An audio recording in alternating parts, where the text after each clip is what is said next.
दूसरी जानिब मुस्तफ़ा कमाल कहते हैं कि इंतखाबात के नताइज से जीतने वाले भी खुश नहीं। MQM कराची में कौमी असम्बली की 18 नशिस्तें जीत सकती थी, लेकिन हमें 15 नशिस्तें मिली। मुस्तफ़ा कमाल का मजीद कहना था कि हमें मैंडेट कम मिला, लेकिन हमने कोई एहतजाज नहीं किया।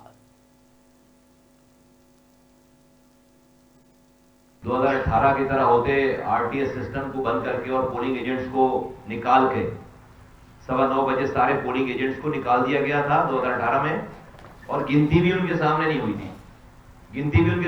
थी। तो ये 100 सीटें जो आई हैं आजाद उम्मीदवारों के नहीं आती। अभी वो कह रहे हैं 100 नहीं, हम 180 जीते हैं। तो अगर ये 100 नहीं जीतते तो शायद 180 की बात नहीं करते। तो गलती कर दी किसी ने, इसका मतलब है।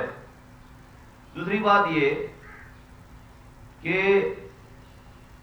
हम समेत सारी सियासी जमातें जरा ये सोचे ना कि PTI को एक वोट इमरान खान की मोहब्बत का पड़ रहा है या हमारी नफरत का पड़ रहा है। 2022 तक वजीर आजम रहते हुए 21 ज़िमनी इंतखाबात हुए इमरान खान साहब की वजारत उस्मा के दौर में, 21, जो कि उनकी अपनी जीती हुई सारी सीटें थी। 21 वजीर आजम रहते हुए इमरान खान साहब की PTI 21 में से 19 इलेक्शन सीटें हारती है। इलेक्शन उनके वजारत उस्मा के हटने से एक हफ्ते पहले तक भी इलेक्शन हुए, हार गए।